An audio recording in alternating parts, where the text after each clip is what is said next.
안녕하세요. 사연에 빠지다의 DJ 민영입니다. 오늘 사연자는 이제 좀 마음 잡고 착하게 좀 살아보려고 했더니만 재수없는 동서들이 사람을 물로 보고 조롱하길래 제대로 참교육을 해줬다는데요. 과연 어떤 사연인지 들어보겠습니다. 오늘도 두 가지 사연 준비되어 있어요. 끝까지 함께 해주실 거죠? 그럼 오늘의 사연도 바로 시작해 볼게요. 구독과 좋아요 잊지 말고 꾹 눌러주세요. 안녕하세요. 저는 30대 초반 유부녀입니다. 저는 결혼한 지 얼마 되지 않는 새댁이에요. 사실 어릴 때부터 운동만 해온 저는 워낙 왈가닥이라는 소리만 듣고 자라서 학창시절 내내 남자한테 인기가 별로 없었어요. 초등학교 때부터 중학교 때까지 육상을 했고 고등학교는 검도랑 유도를 했어요. 워낙 성격도 갈갈하고 여성스럽지 않아서 고등학교 때는 여자친구들보다 남자친구들이 훨씬 더 많았습니다. 그러다 집안에 큰일이 좀 있어서 제가 방황을 좀 했었어요. 고등학교 2학년 때 어머니가 교통사고로 갑작스레 돌아가셨거든요. 상대방 차량이 졸음운전을 해서 사고가 났어요. 정말 갑작스러운 사고였기 때문에 가족 모두가 오랫동안 충격에서 벗어나지 못했습니다. 특히 집안의 막내였던 제가 상태가 심각했습니다. 저는 한동안 학교에도 가지 못할 정도로 마음을 잡지 못하고 우울하게 지냈어요. 그때 제 성격이 많이 달라진 거예요. 그 전까지는 운동만 하는 천덕꾸러기였는데 어머니가 돌아가신 이후엔 성격이 잔뜩 삐뚤어져서 세상이 다 싫었어요. 세상에 엄마도 없는데 제가 학교에 왜 가야 하고 밥은 왜 먹어야 하는지 이유를 찾지 못했습니다. 그 정도로 의욕이 없었어요. 그랬으니 아버지와 언니는 본인들도 힘들었을 텐데 저까지 챙기느라 고생을 했죠. 언니는 저에게 뭐라도 먹이려고 매일 핸드폰을 보고 음식을 만들어줬지만 저는 입에도 대질 않았어요.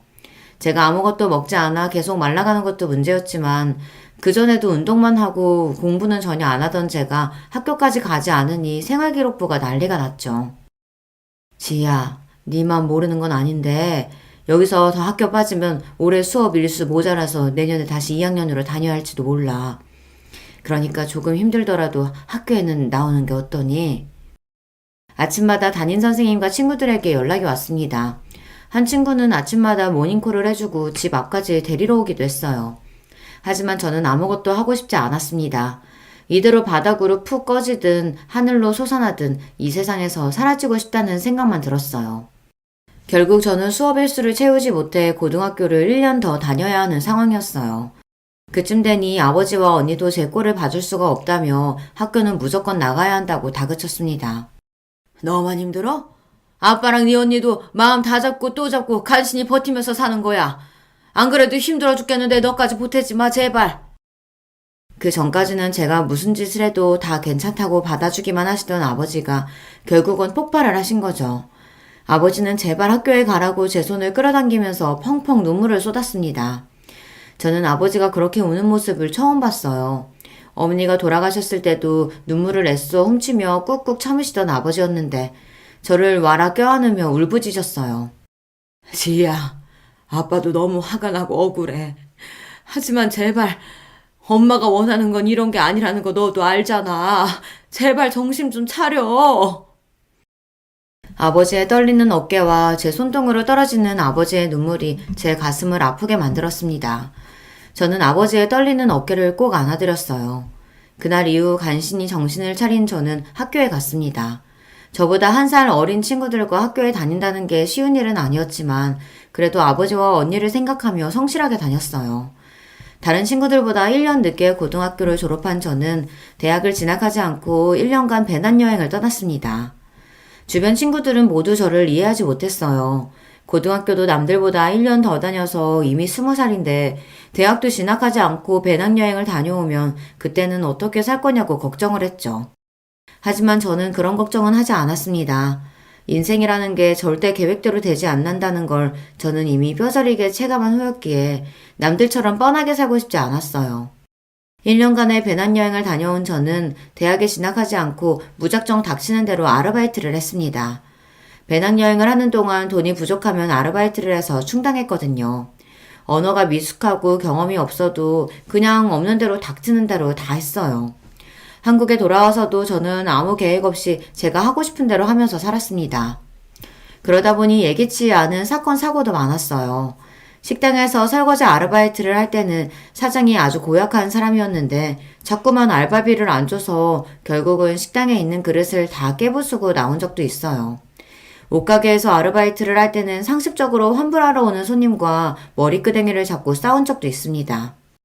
사회 경험을 쌓겠다고 닥치는 대로 일을 했지만 사회 경험이 쌓이기는커녕 싸움 실력만 더 늘었죠. 그래도 제 경험이 다 쓸모없는 건 아닌 게 아르바이트를 하다가 남편을 만났어요. 제가 새벽에 대학병원 약제과에서 아르바이트를 한 적이 있습니다. 간단한 포장 업무였는데 거기서 남편이 약사로 일하고 있었거든요. 남편은 저보다 10살이 많아요. 처음엔 그냥 아저씨라고 생각해서 편하게 지냈는데 매일 만나다 보니 사람이 다정하고 자상한 게 너무 좋은 사람이더라고요. 거기다가 남편도 여행을 좋아해서 이야기를 나누다 보면 시간 가는 줄 모르고 대화를 했습니다. 저는 살면서 이렇게 말이 잘 통하는 사람은 처음 만나봤어요. 그러다 서로 가까워져서 연애도 하고 결혼 이야기까지 나왔어요. 제가 워낙 평범하게 살아온 사람은 아니다 보니 결혼을 한다고 했을 때 주변에서 다들 놀랐어요. 특히 저희 아버지가 가장 놀라셨죠. 남 다 가는 대학도 안 가고 취직도 안 하고 살길래 결혼은 당연히 물 건너갔구나 했는데 아이고 약사 사위를 데려오다니 나 원참 신기하네. 난지 네가 나보다 시집 먼저 갈 거라고는 생각도 못했다. 제부 우리 꼴통 데려가줘서 너무 고마워요. 다른 부모님들은 10살 많은 남친을 결혼하겠다고 데려오면 반대하기도 한다는데 저희 아버지랑 언니는 두 팔 벌려 환영했습니다. 오히려 저처럼 대책 없는 애랑 결혼을 해줘서 고맙다고 했어요. 남친이 나이가 많아서 결혼이 급한데 동생들이 먼저 장가가서 자기만 노총각이라고 빨리 하자고 하더라고. 그때까지는 제가 철이 없어도 너무 없었습니다. 남편이 저보다 나이가 많다 보니 결혼을 서둘렀어요. 남편한테 남동생이 둘이나 있었는데 둘 다 의사라 의대 다닐 때 진짜 결혼해서 조카도 있다고 하더라고요. 그래서 집안에서 다들 본인을 노총각 취급한답니다. 아무것도 모르는 저는 그냥 좋아하는 사람하고 같이 사는 게 결혼이라고 너무 쉽게 생각했어요. 그래서 노총각 남친을 구제해주는 셈 치고 결혼을 하기로 했습니다. 그런데 제가 결혼을 너무 만만하게 생각했나 봐요. 남편과 같이 사는 건 너무 좋지만 생각하지 못한 부분들이 있었어요. 바로 시댁 식구들입니다. 저희 시댁은 제가 생각했던 것과는 너무 달랐어요. 지금만 생각하면 제가 너무 순진했던 것 같아요. 남편도 약사인데다가 아래 동생들과 동사들도 모두 다 의사라고 했을 때 진작 알았어야 했는데 제가 너무 뭘 몰랐던 거죠. 남편의 집안은 금수저 중 금수저, 다이아몬드 수저 정도 되는 집안이었습니다. 어떻게 보면 시부모님께서 저 같은 애를 며느리로 허락하신 게 신기할 따름이었죠. 시부모님은 두 분 다 교수세요. 시아버지는 경제학 교수시고 시어머니는 간호대 교수이십니다. 두 분 다 외국에서 공부를 하고 오신 분들이라 결혼을 늦게 하셔서 연세가 많으세요. 그러다 보니 시부모님들은 저를 보시면 마냥 귀엽다고 예뻐해 주셨어요. 우리 집 맏며느리가 제일 막내로 들어올 줄 누가 알았겠어? 20대라 그런가 아기가 따로 없네. 제가 만으로 27살에 시부모님께 인사드리고 28에 결혼을 했어요. 그렇게 이른 나이는 아닌데도 시동생들과 동서들보다 제가 나이가 어리다 보니 시부모님들은 저를 아기 취급하시더라고요. 아이 그러게. 그래도 집안에는 순서라는 게 있는 거니까 나이는 어려도 둘째랑 막내가 깍듯하게 형님이라고 불러라. 너희도 형수님이라고 부르고. 저와 남편이 나이 차이가 많이 나다 보니 공교롭게도 남편 형제들과 동서들은 모두 저보다 나이가 많았습니다. 그때까지만 해도 서로 나이 차이가 있다 보니 금세 가까워지기엔 시간이 좀 걸리겠구나 싶었는데 제가 착각을 했더군요. 시동생들도 동서들도 애초에 저와 가깝게 지낼 생각이 없었어요. 시동생과 동서들은 저에 대해 잘 알지도 못하면서 제 나이와 하는 일을 듣고는 자기들 마음대로 저에 대한 편견을 갖고 무시하는 것 같더라고요. 결혼식을 치르고 얼마 되지 않아 시댁에 일이 있어서 가족들이 모두 모였어요. 식사가 끝나고 남자들은 볼링을 치러 간다길래 여자들끼리 커피를 한 잔 마시고 있었죠. 그때 작은 동서가 불쑥 저더러 이상한 질문을 하더라고요. 이제 결혼도 했는데 아직도 병원 약제과에서 아르바이트 한다면서요? 굳이 왜 그러는 거예요? 설마 아주버님이 생활비 안 줘요? 별거 아닌 질문이었지만 저는 괜히 기분이 상했습니다. 작은 동서 말투가 어딘지 묘하게 저를 무시하는 듯한 느낌이 들었거든요. 내가 일하는데 생활비를 뭐하러 받아요. 나 약재과에서만 일하는 거 아니고 옷가게에서도 아르바이트 하고 있어서 돈은 충분해요. 동서가 하는 말의 의도를 모르는 건 아니지만 저는 애써 모르는 척 제 생각대로 이야기를 했습니다. 성인이 된 이후 제가 취직을 안 하고 아르바이트만 한다고 했을 때 이해하지 못하는 사람들이 많이 상대했으니까요. 그러자 동서들이 자기들끼리 눈을 맞추며 실실 웃더니 막내 동서가 이해가 안 된다는 듯 제 어깨를 기분 나쁘게 톡 쳤어요. 우리 형님 나이가 어려서 그런가 철이 없어도 너무 없다. 아주버님이 약재과 가장인데 아내가 같은 직장으로 아르바이트 나오면 아주버님이 뭐가 돼요. 사람들이 말은 안 해도 다들 뒤에서 쑥덕거리죠. 막내 동서랑 막내 시동생이 남편이랑 같은 대학병원에서 일해요. 그러다 보니 저와 남편이 연애할 때부터 막내 동서가 약자과에 저를 보러 온 적이 있습니다. 그때도 제가 지나가다가 인사하면 인사도 잘 안 받아주고 모르는 척 지나간 적도 있었어요. 아마 제가 나이가 어리다 보니 남편이랑 대충 만나다가 헤어질 줄 알았던 것 같아요. 제 일인데 오빠랑은 무슨 상관이에요. 우리가 결혼했다고 제가 굳이 일을 그만둘 필요는 없죠. 어머, 고작 새벽에 나가서 아르바이트 하는 걸 가지고 일이라고 하니까 너무 웃긴다. 약재과에서 최저시급은 줘요? 아니면 나한테 말해요. 내가 위에다가 이야기해 줄 테니까. 설마 새벽에 나가서 일하는데 최저시급은 주겠지. 근데 요즘은 고졸이면 취직하기 많이 힘든가? 형님은 그래서 아르바이트 하는 거예요? 대학도 안 나오고 직업도 없이 30을 앞둔 상태에서 10살이나 많은 남자와 결혼한 제가 남들 보기엔 한심하다는 걸 저도 압니다. 하지만 이 모든 건 다 제 선택이었어요. 제가 책임지는 제 인생이니 제가 하고 싶은 대로 하고 사는 것 뿐입니다. 남에게 피해를 주는 것도 아니고 신세를 지는 것도 아닌데 제가 왜 동서들에게 이런 이야기를 들어야 하는 건지 오히려 제가 더 불쾌했죠. 고졸이 대졸보다 취직이 어렵긴 하겠죠. 근데 난 아직 취직하고 싶은 생각이 없어서 이력서도 안 넣어본 거라 잘 모르겠네요. 동서들과 저는 다릅니다. 서로 살아온 환경이나 방식도 다르고 가치관도 다르다 보니 이야기를 나눠봐야 서로 좋을 게 없는 관계잖아요. 그러다 보니 저는 더 이상 이야기하고 싶지 않았어요. 그런데 동서들은 뭐가 그렇게 재미있는지 제가 무슨 말만 하면 실실 웃었어요. 그것도 아주 기분 나쁘게 말이죠. 와, 형님, 자신감이 대단하네요. 하긴, 그래서 취집에 성공한 건가? 작은 동서의 입에서 나온 취집이라는 말이 저는 뭔지 몰라 의아한 표정을 지었어요. 그러자 막내 동서가 저에게 취집이라는 단어를 모르냐고 대묻더니 또 자기들끼리 깔깔 웃더군요. 그러더니 하는 말이 기가 막혔어요. 취업 대신 시집이라는 말인데 우리 젊은 형님은 그런 말도 모르셨구나? 하긴 사회생활을 안 해봤으니 잘 모를 수도 있겠다. 동서들의 말에 저는 순간 얼굴이 빨개졌습니다. 동서들은 저를 능력도 없으면서 조건 좋은 남자를 골라 꼬셔 결혼한 것처럼 몰아갔어요. 근데 가만 보면 형님이 제일 승자이긴 해요. 우리는 학교 다닐 때부터 공부만 하다 힘들게 의대 가서 20년 내내 공부만 하다 의사 남편 만나서 결혼한 건데 형님은 내내 놀기만 하다가 아주버님처럼 능력 있고 자상한 남편에 우리 시부모님처럼 편견 없고 다 받아주시는 좋은 분들 만난 거잖아요. 아유, 생각해보니까 좀 억울하네. 그러게, 우린 죽어라 공부하고 열심히 살아서 의사 남편을 교수 시부모님 만난 건데 형님은 노력한 것도 없이 우리 집 맏며느리 자리를 떡하니 얻은 거네요. 와, 나도 이럴 줄 알았으면 그냥 의대 가지 말걸 놀걸. 아우, 억울해. 저는 동서들 말을 듣다 너무 기가 막혀서 말문이 턱하고 막히고 말았어요. 세상에 저런 논리가 어디 있습니까? 저는 너무 황당해서 상종하고 싶지도 않았어요. 동서들은 다들 조건만 보고 결혼했나 봐요. 남편이랑 시댁을 어떻게 그런 식으로 말할 수가 있어요? 어머, 우리 형님 농담 좀 한 거 가지고 또 정색하신다. 농담이에요, 농담.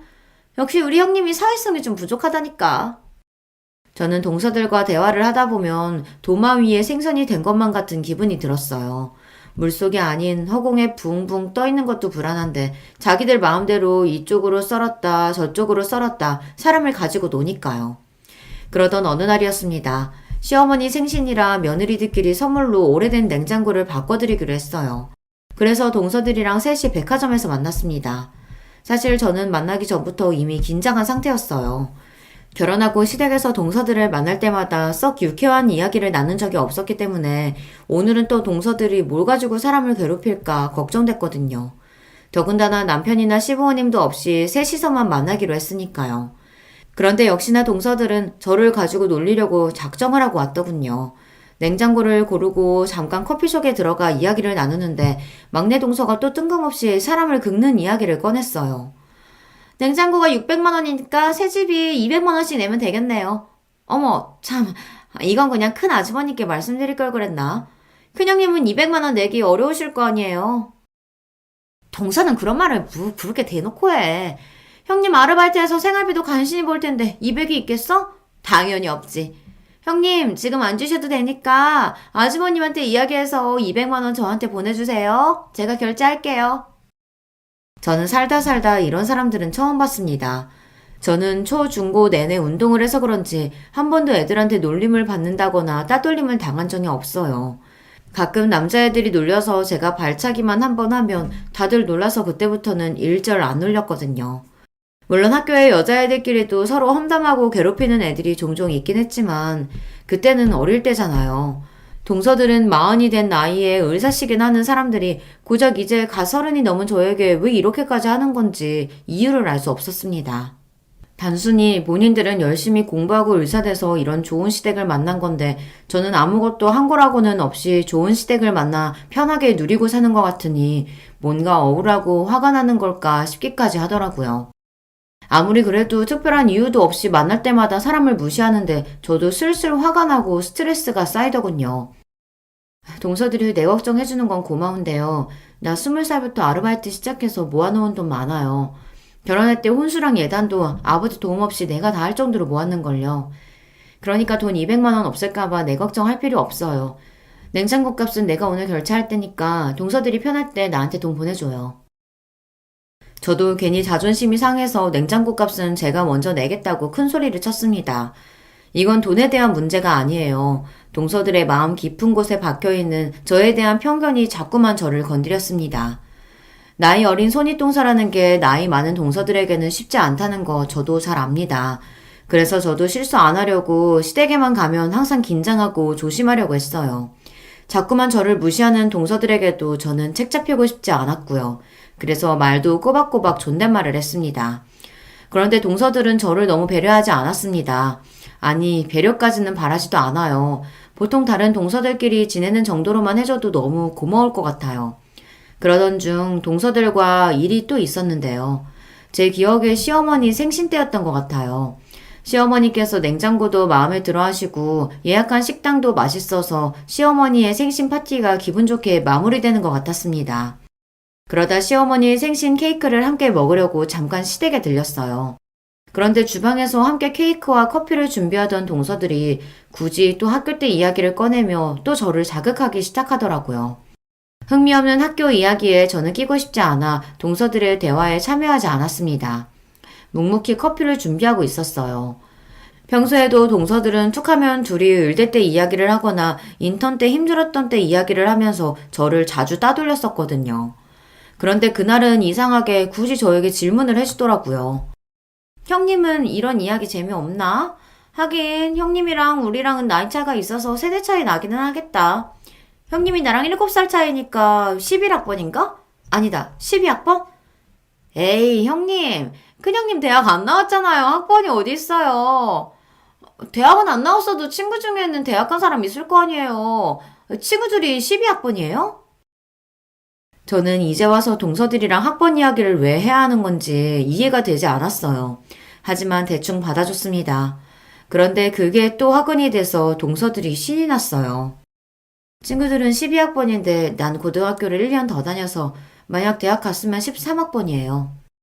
거짓말을 할 줄 모르는 제 성격이 마음에 들지 않았던 건 그때가 처음이에요. 대충 그냥 12학번이든 13학번이든 그렇다고 할 걸 굳이 다 솔직하게 이야기를 해서 동서들에게 좋은 먹잇감을 던져줬습니다. 어머, 큰형님, 왜 고등학교를 1년 더 다니셨어요? 우리 땐 공부 못해도 졸업은 다 시켜줬었는데. 동서는 뭘 그런 걸 꼬치꼬치 물어봐. 안 들어도 뻔하지. 뭐 우리 형님 학교 다닐 때 방황을 좀 세게 했나봐요. 무슨 사고를 쳤길래 유급까지 당했어요? 썰 좀 풀어봐요. 그래요. 우리 공부만 한 범생이라 학창시절에 재미있는 썰 하나도 없는데 얘기 좀 해줘요. 순간 저는 누군가 제 목을 조여오는 것처럼 답답한 기분에 휩싸였습니다. 평소 동서들과 사이가 좋았다면 그 정도 질문 가지고 힘들지는 않았을 텐데 동서들이 어떤 의도를 가지고 저를 닥달하는지 알다 보니 숨이 더 막히더군요. 그때였어요. 케이크를 가지러 주방에 들어온 남편이 동서들이 하는 이야기를 들었는지 인상을 구겼습니다. 재수씨들은 뭐가 그렇게 재밌어서 사람을 몰아붙여요. 이 사람 고등학교 때 어머니가 사고로 돌아가셨어요. 그래서 학교에 못 나갔던 거고요. 이제 좀 궁금한 게 풀렸어요? 저희 친정어머니가 고등학교 때 사고로 돌아가셨다는 걸 남편이 시부모님께는 결혼 전에 말씀드려 알고 계셨지만 시동생들과 동서들은 모르고 있었어요. 굳이 자세하게 설명할 일은 아니라고 생각해서 그냥 돌아가셨다고만 했습니다. 동서들에게 남편이 이런 식으로 이야기할 일은 아니었지만 동서들이 자꾸만 저에게 선을 넘으니 남편도 화가 났던 것 같아요. 이 형님은 그런 일이 있었으면 그냥 얘기를 하시면 되지. 사람 민망하게 또 왜 가만히 계셨어요? 그러게 괜히 우리만 또 나쁜 사람 됐네. 아주버님 저희는 정말 몰라서 그런 거예요. 나쁘게 생각하지 마세요. 동서들은 당황한 얼굴로 남편에게 일부러 그런 게 아니라고 변명을 하며 급하게 주방을 나갔어요. 남편은 동서들이 나가자마자 걱정스러운 표정으로 이런 일이 또 있었냐고 저에게 물었어요. 하지만 저는 처음 있는 일이라고 대충 둘러댔습니다. 안 그래도 저와 동서들 사이를 남편은 항상 주시하고 걱정하고 있었는데 사소한 일로 괜히 신경 쓰게 하고 싶지 않았거든요. 그리고 저도 그제서야 동서들이 어떤 사람인지 감이 좀 잡혔습니다.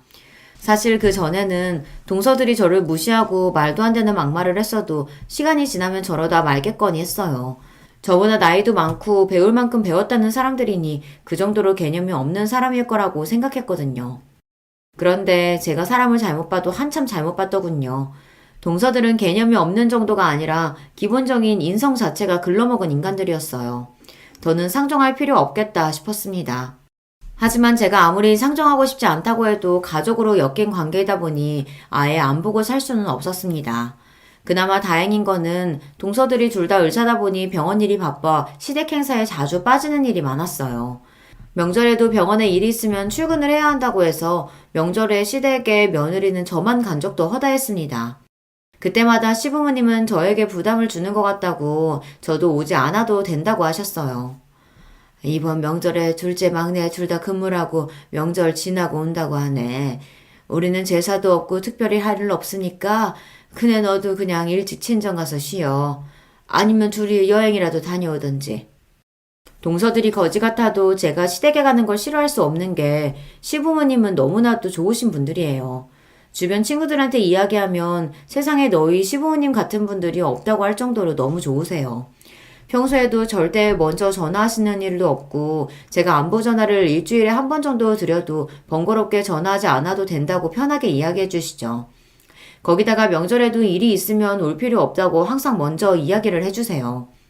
더군다나 저와 남편이 결혼하고 2, 3년 동안 아이를 갖지 않았는데도 한 번도 아이는 언제 가질 거냐는 식의 이야기를 꺼내신 적도 없습니다. 오히려 동서들이 쓸데없는 참견을 하기는 했지만요. 큰형님은 결혼한 지 꽤 된 것 같은데 왜 애를 안 가져요? 한 살이라도 어릴 때 가져야지. 나이 먹어서 키우려고 하면 너무 힘들어요. 혹시 우리 아주버님이 나이가 많아서 영 안 생기는 건가? 동서들은 둘 다 결혼하자마자 애를 낳아서 조카들이 벌써 다들 초등학교 고학년이에요. 동서들은 둘 다 일이 바쁘다 보니 친정에서 애들을 다 봐주시는 것 같더라고요. 요즘은 여자가 젊어도 안 생기는 경우가 많던데 어차피 낳을 생각 있는 거면 하루라도 빨리 병원에 가봐요. 아주버님 나이도 있는데 더 늦어지면 못 낳을걸요? 제가 먼저 애 낳고 싶다고 말한 것도 아닌데 동서들은 우리 부부가 애를 낳네 못 낳네 하면서 자기들끼리 떠들었어요. 참 저에게 관심이 많았습니다. 우리는 연애할 때부터 아이는 생기면 낳고 안 생기면 그냥 둘이 재밌게 살자고 이야기했던 거라 굳이 걱정 안 해요. 남편도 저도 둘 다 결혼했다고 꼭 아이를 가져야 한다고 생각하는 편은 아니라서 아이 문제는 구체적으로 생각해 본 적이 없었어요. 형님은 참 눈치도 없다. 그 말을 믿어요? 남자들 100이면 100, 다들 애가 있든 없든 상관없다고 말해요. 근데 그거 다 여자 부담 가질까봐 하는 말이지 속으로는 다 낳고 싶어 하죠. 우리 신랑도 애 안 낳아도 된다더니만 결혼하고 반년 지나자마자 왜 애가 안 생기냐고 병원 가보자고 했다니까요.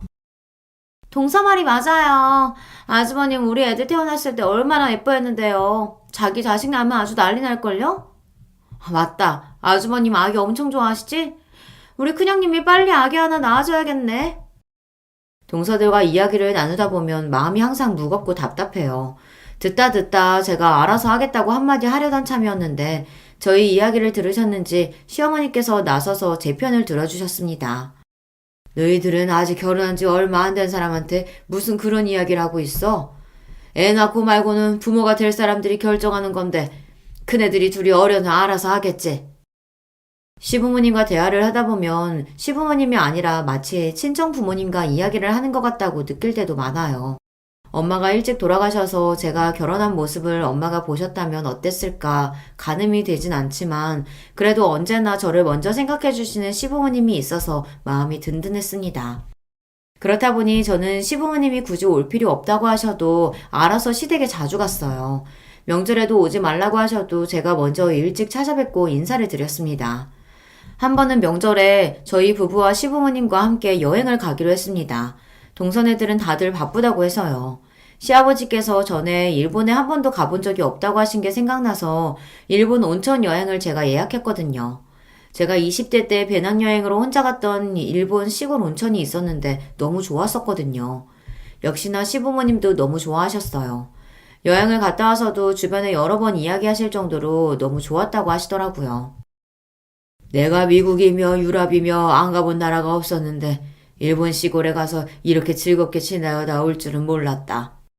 비행기도 금방 가고 숙소며 음식도 너무 좋아서 시간 가는 줄 모르고 놀다 왔다니까.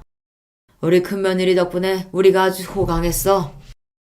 시아버지는 워낙 출장이 잦으셔서 젊어서부터 안 가본 나라가 거의 없으신 분인데 원래 여행은 별로 안 좋아하신대요. 비행기 타는 것도 싫어하시고요. 그런데 이번 일본 여행은 제가 하나부터 열까지 준비를 너무 잘해서 좋았다고 하셨습니다.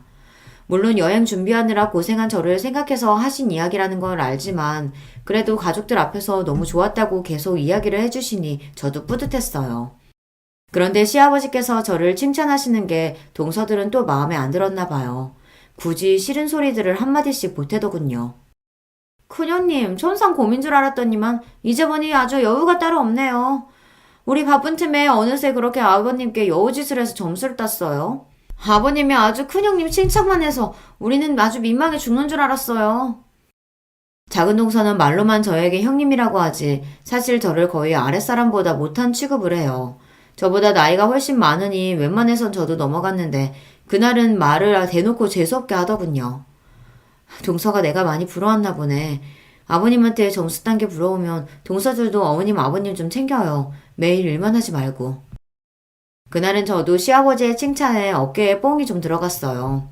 그런지 동서들을 내려다보며 은근히 반말을 좀 섞기도 했어요. 동서들은 제 행동에 기가 막혀서 할 말이 없는지 입을 꾹 다물더군요. 솔직히 동서 둘 다 항상 일 핑계로 시부모님을 챙기지 않는 건 사실이니까요. 그러던 어느 날이었습니다. 저에게 좋은 일이 하나 생겼습니다. 1년 넘게 준비했던 자격증을 다 취득하고 취직까지 됐어요. 사실 하고 싶은 일도 좋아하는 일도 딱히 없었던 저는 평생 그때그때 하고 싶은 일을 아르바이트로 하면서 살아갈 생각이었습니다. 어딘가에 소속되지 않고 다양한 사람들을 만나는 경험이 저는 좋았거든요. 그런데 결혼도 하고 주변에 자신의 꿈을 위해 열심히 사는 사람들을 보다 보니 저도 뭔가 해내고 싶다는 생각에 난생 처음으로 마음을 다잡고 공부를 했어요. 워낙 공부한 지 오래되기도 했고 이제 나이도 있다 보니 젊은 친구들보다는 시간이 좀 걸렸지만 그래도 항상 곁에서 응원해주는 남편과 시부모님 덕에 해냈습니다. 저는 감사한 마음을 보답하고 싶은 마음에 가족들을 집으로 초대했습니다. 늦은 나이에 부끄럽지만 첫 번째 정규직 취직을 축하하고 싶어서요. 그런데 예상대로 목대 먹은 동서들은 이런 날까지 초를 치더군요. 신이 나서 이것저것 준비해놓은 저를 보고는 한다는 소리가 기가 막혔어요. 아이고 우리 형님 무슨 대단한 일 하셨다고 이렇게 요란하게 준비를 했어요? 뭐 취직이라고 해봤자 아르바이트랑 별반 차이 없지 않아요? 그거 연봉 3천은 받아요. 그거 가지고 무슨 파티까지 해요. 누가 보면 의사 면허라도 딴 줄 알겠네. 그러게요. 나이 30 넘어서 간호조무사 자격증 하나 따서 고장 요양병원에 취직했으면서 그걸 가지고 파티까지 해요? 아휴 나 같았으면 너무 민망할 것 같은데. 형님, 지금이라도 제가 우리 병원에 자리 알아봐드려요? 요양병원 할머니, 할아버지들만 득실돼서 그 돈 받고 일하기 빡셀 텐데. 동서들은 제 걱정을 한다는 명분으로 신이 나서 비아냥거렸습니다. 평소 같으면 들을 가치도 없다 싶어서 대꾸도 안 했을 텐데 그날은 어쩐지 속이 많이 상하더라고요. 저는 갑자기 울컥하는 마음이 들어 그 자리를 피해버렸습니다. 이러다가 동서들 앞에서 주책맞게 눈물을 쏟을 것 같아서요. 화장실로 급하게 들어가려던 그때 집에 도착하신 시아버지와 정면으로 딱 마주쳤어요. 눈에 눈물이 가득 고인 저를 발견한 시아버지께서는 놀라서 어쩔 줄 몰라 하셨습니다. 그네야, 너 무슨 일이야? 이 좋은 날 갑자기 왜 울고 그래? 시아버지의 다정한 목소리에 저는 순간 이성을 잃고 말았어요. 저는 결국 참지 못하고 시아버지 앞에서 눈물을 쏟아내고 말았습니다. 아버님, 그게 사실은요, 동서들이...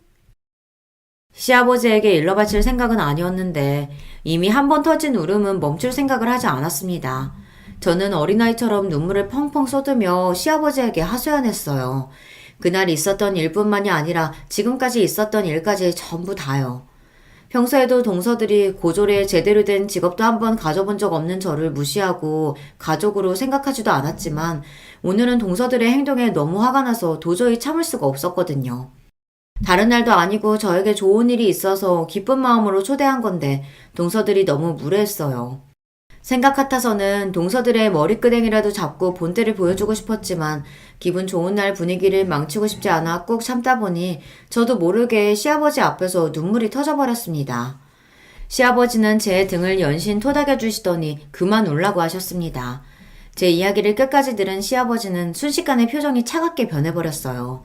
그러고는 생각지도 못한 일이 벌어졌습니다. 그네, 네가 잘못한 것도 없는데 울긴 왜 울어? 안 되겠다. 내가 요것들을 아주 혼쭐을 내줘야지. 그때까지는 저는 시아버지께서 저를 위로하려고 그냥 하시는 말씀인 줄 알았어요. 평소 누구에게도 화내는 걸 본 적 없는 시아버지께서 며느리들에게 혼쭐을 낸다는 건 상상도 안 됐으니까요. 그런데 시아버지께서도 제 말에 화가 많이 나셨는지 평소 한 번도 본 적 없는 표정으로 집 안으로 들어가 동서들과 가족들을 모두 다 불렀습니다. 그러더니 하시는 말이 놀라웠어요. 지금부터 내가 하는 말 잘 들어라. 우리 맏며느리가 굳이 일 안 해도 문제없이 살고 있었는데 갑자기 간호조무사 자격증 딴 건 다 나 때문이다. 생각지도 못한 시아버지의 말씀에 거실에 모인 가족들은 다들 의아한 표정을 지었습니다. 제가 간호조무사 자격증을 딴 게 시아버지 때문이라니 말도 안 되는 소리니까요. 아버지, 그게 무슨 말씀이세요? 형수가 아버지 때문에 간호조무사 자격증을 왜 따요? 동서들은 그게 무슨 소리냐고 다들 한마디씩 보탰습니다.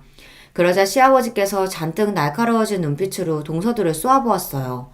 그러고는 잔뜩 화가 난 말투로 단호하게 말씀하셨습니다. 집에 의사가 발에 치이게 있으면 뭐하냐? 부모 몸에 이상 생기는 것도 전혀 몰랐으면서. 내가 얼마 전부터 말하는 속도가 자꾸 느려지고 움직이는 속도도 느려지는 것 같아 그네 보고 병원에 가자고 했다. 나는 별거 아니라고 괜찮다고 계속 그랬는데 그대가 병원에서 일하면서 나랑 비슷한 증세로 병원에 왔던 환자 봤다면서 고집 부렸다. 무조건 병원에 가야 한다고. 그때까지도 동서들은 대수롭지 않다는 듯 콧방귀를 꼈습니다. 오히려 저를 째려보고 있었어요. 그네가 하도 걱정을 하길래 못 이기는 척 같이 병원에 갔는데 글쎄 내가 파키스병 초기라더라. 시아버지의 말에 가족들은 그제야 모두 놀라 입을 쩍 벌렸습니다. 저와 저희 남편 말고 다른 가족들은 아무도 모르고 있었으니까요. 당신은 그렇게 중요한 일에 나한테까지 말을 안 하면 어떡해? 시어머니는 어떻게 본인에게도 말을 안 할 수 있냐며 눈물이 그렁그렁한 눈으로 시아버지의 손을 꼭 잡으셨습니다. 시아버지도 그럴 수밖에 없었던 게 시어머니께서 얼마 전 갑상선 저하증 진단을 받으셔서 계속 검사를 받고 있었고 하시던 일도 그만두고 쉬고 계셨어요. 그러다 보니 시아버지도 아프시다고 하면 시어머니께서 걱정을 많이 하실까봐 저와 남편에게 다른 가족들에게는 이야기하지 말라고 신신당부를 하셨습니다. 그네 덕분에 일찍 병원 가서 다행히 중요한 검사들은 다 받았다. 심각한 건 아니고 운동 치료하면서 약 먹으면 증세 호전된다고 하더라. 계속 치료받고 약 먹고 했더니 다행히 많이 좋아졌고. 아버님, 자식이 넷이나 의사인데 어떻게 저희한테 아무 말도 안 하시고 아무것도 모르는 형님이랑 병원에 가실 수가 있어요? 병원에 다녀오시자마자 저희한테 이야기를 하셨어야죠. 작은 동서는 뭐가 그렇게 억울한지 미간까지 구기며 저를 쏘아보더니 시아버지께 원망 섞인 소리를 해댔습니다. 마치 제가 일부러 말을 안 하기라도 한 것처럼요. 그 모습에 저는 절로 웃음이 튀어나왔어요. 이제와 저를 견제하는 동서의 태도가 기가 막혀서요. 너희한테 말을 하라고? 솔직히 이제와 말이지만 너희 매일 병원 바쁘다는 핑계로 나나 너희 시어머니한테 안부 전화라도 한 번 한 적이 있니? 명절이고 생일 때도 일 있으면 당연하게 오지도 않아서 1년에 한두 번 볼까 말까인데 내가 그거 조금 아프다고 너희한테 뭐라고 말을 해? 시아버지는 그동안 동서와 자식들에게 서운했던 마음을 털어놓으셨어요. 에이, 아버님도 저희가 뭘 또 전화를 안 한다고 그러세요. 암튼 이제라도 알았으니까 우리 병원에 한번 오세요. 제가 정밀 검사 해드릴게요. 아니야, 동서. 파킨슨은 동서네 병원보다 우리 병원이 훨씬 유명하니까 내가 예약해둘게. 아버님, 우리 병원으로 오세요.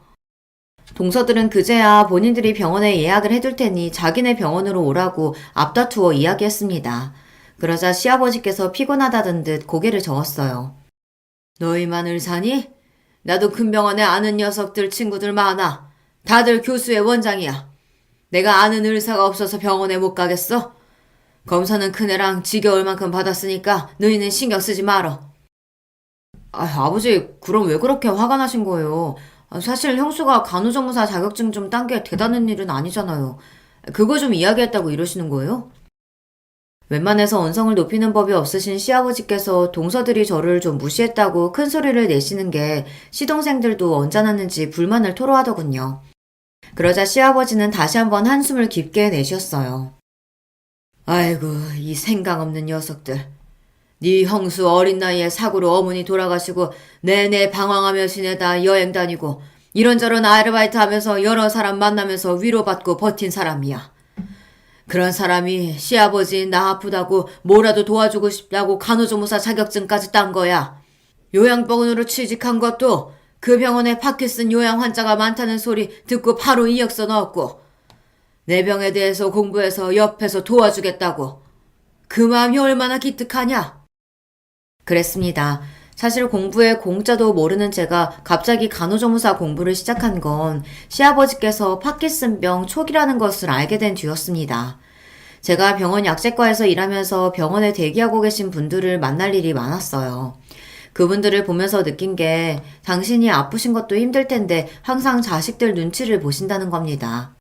김병에 효자 없다, 아프면 죽어야지, 이런 마음에도 없는 소리를 하면서 애써 서운한 마음을 숨기시는데 그런 모습을 볼 때마다 저는 마음이 너무 아팠습니다. 자꾸만 돌아가신 어머니가 떠올라서요. 저희 어머니는 사고로 갑작스럽게 돌아가셨다 보니 가족들과 인사를 나눌 새도 없이 가버리셨어요. 저는 그게 너무 힘들었습니다. 어린 마음에 차라리 우리 엄마가 수술을 하든 식물인간이 되든 정신이라도 살아있어서 병원에라도 누워만 있었으면 좋겠다. 그럼 얼굴이라도 볼 수 있었을 텐데 그런 마음이 있었거든요. 그러다 보니 친정아버지나 시부모님께서 연세가 드셔 건강에 문제가 생기시면 그때는 내가 무슨 일이 있어도 곁에서 외롭지 않게 해드려야지, 엄마에게 못한 못까지 다 해드려야지, 그런 마음을 가지고 있었습니다. 그런 와중에 저에게 언제나 다정하셨던 시아버지께서 제가 병원에서 만났던 환자분과 비슷한 증세를 보이시니 덜컥 겁이 나더라고요. 그래서 우겨서 병원도 모시고 가고 어떻게든 병증이 좋아지셨으면 좋겠다 싶은 마음에 공부도 한 거예요. 저는 시동생이든 동서들처럼 의사도 아니고 남편처럼 약사도 아니지만 제 위치에서 시아버지를 위해 할 수 있는 일이 뭐가 있을까 고민하다가 생각해서 결정한 일이었어요. 그리고 생각보다 간호조무사 일이 저랑 잘 맞았습니다. 안 해본 아르바이트 없이 이런저런 일을 하면서 느낀 게 저는 사람을 만나고 사람을 돕는 일이 적성에 맞더라고요. 누가 내 마음을 알아줬으면 좋겠다라는 마음으로 시작한 건 아니었지만 시아버지께서 그런 저의 마음을 알아주시고 이해해주시니 저는 그것만으로도 마음이 싹 풀리는 것 같았습니다. 앞으로는 동서들이 제 앞에서 무슨 소리를 하더라도 다 무시하고 이겨낼 수 있을 것 같았어요. 그대는 나이는 어려도 우리 집 며느리들, 아니 우리 집 자식 중에 제일 그릇이 크고 마음이 깊은 애다. 앞으로 한 번만 더 큰애 마음 상하게 하는 일 있으면 그거 내가 가만히 안 있을 거니까 그런 줄 알아. 시아버지의 단호한 말투에 그전까지 궁시렁거리던 시동생들과 동서들은 입을 딱 다물어 버렸습니다. 더군다나 거기서 끝이 아니었어요. 시아버지는 동서들에게 다가가 지금 당장 저에게 사과를 제대로 하라고 하셨습니다. 왜들 그러고 있어? 잘못한 일이 있으면 사과해야지. 어디 감히 손이 형님한테 최저시급이니 고작 요양병원이니 그런 소리를 해? 너희들은 의사라는 것들이 병원에서 같이 일하는 동료들을 그런 식으로 생각하냐? 아니에요, 아버님. 제가 병원 생활이 몇 년인데 설마 간호조무사들을 그렇게 생각하겠어요. 그럼 네 형님한테 왜 그런 소리를 한 거야? 너도 모르게 그런 실언한 거면 얼른 지금 당장 사과해라. 막내 너도. 사과하라는 말에 동서들이 입을 다물고 쭈뼛거리니 시아버지께서 자리에서 벌떡 일어나 화를 내셨습니다. 얼씨구? 너희가 아직도 뭘 잘못했는지 모르는구나. 너희들은 스스로 좋은 대학 나오고 의사라고 뭐 되게 대단한 자식이고 며느리인 줄 아나 본데 나한텐 전혀 아니거든. 나도 사람이라 의사고 뭐고 나한테 잘하고 나 잘 챙기는 자식이 예뻐. 난 우리 큰며느리가 제일 예쁘고 좋으니까 앞으로 나 죽거든 내 재산은 다 큰애에게 줘야겠다. 동서들이 시아버지의 말을 듣고도 사과를 하지 않은 게 마음에 들지 않으셨는지 시아버지는 갑자기 폭탄 발언을 하셨습니다. 화가 나서 그냥 하신 이야기겠지만 시아버지는 당신의 재산을 모두 다 저에게 주겠다고 하셨어요. 그러자 시동생들이 다들 놀라서 벌떡벌떡 자리에서 일어났습니다. 아버지, 아무리 화가 나도 그렇지 무슨 그런 소리를 하세요.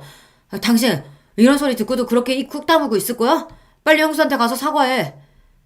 그래, 아버지 한번 말하면 절대 안 바꾸시는 거 몰라?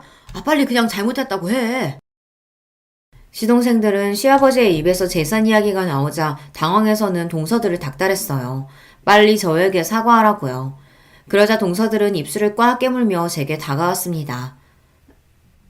형님, 제가 실언을 했어요. 죄송해요. 다시는 안 그럴게요.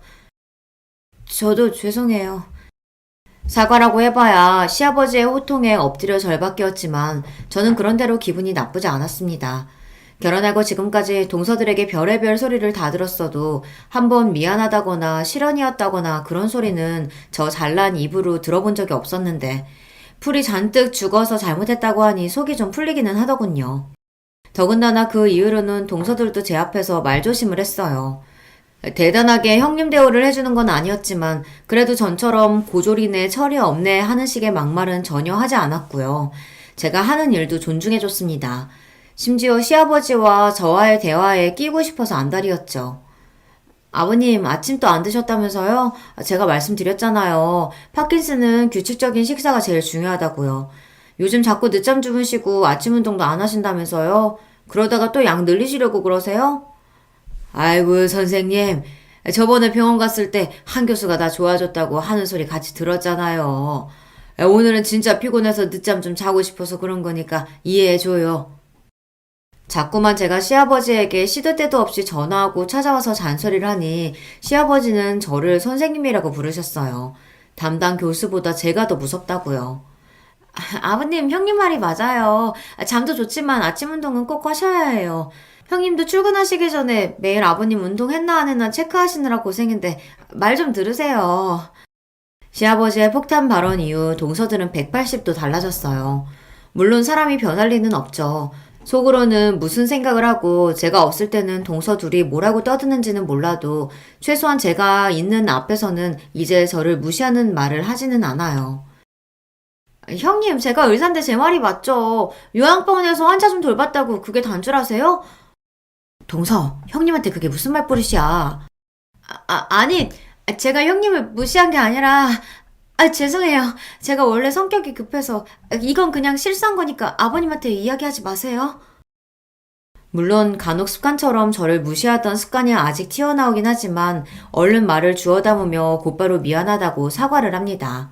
혹시나 또 제가 시아버지에게 일러바치기라도 할까봐요. 시아버지 덕분에 동서들과 지내는 게 전처럼 힘들지는 않아요.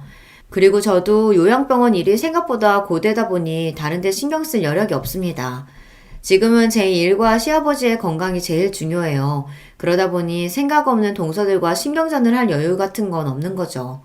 이렇게 나이가 들다 보면 언젠가는 동서들과도 그 전에 있었던 일을 웃으면서 농담처럼 말할 수 있을 때가 올 거라고 기대합니다. 제가 이제는 어머니를 떠올려도 더는 억울한 마음이 들지 않는 것처럼 말이죠. 여러분은 저와 같은 경험을 하신 적이 있으세요? 절대 용서할 수 없을 것만 같은 대상을 용서한 적이요. 그런 경험이 있으시다면 댓글로 남겨주세요. 저와 비슷한 일을 겪으신 분들의 댓글을 보면 저도 다시금 마음을 다잡고 용기를 내며 살 수 있을 것 같습니다. 두서없이 써내려간 저의 이야기 끝까지 들어주셔서 감사해요. 여러분의 가정에는 언제나 행복한 일만 가득하시길 바랄게요. 안녕하세요. 저는 30 중반의 여성입니다. 날도 더운 김에 제가 겪었던 아주 황당한 이야기 하나를 여러분하고 나눠보고 싶어서 사연을 보내봐요. 저는 결혼했지만 전업주부는 아니고요. 나름 열심히 일하고 경력에 욕심이 있는 잘 나가는 아줌마입니다.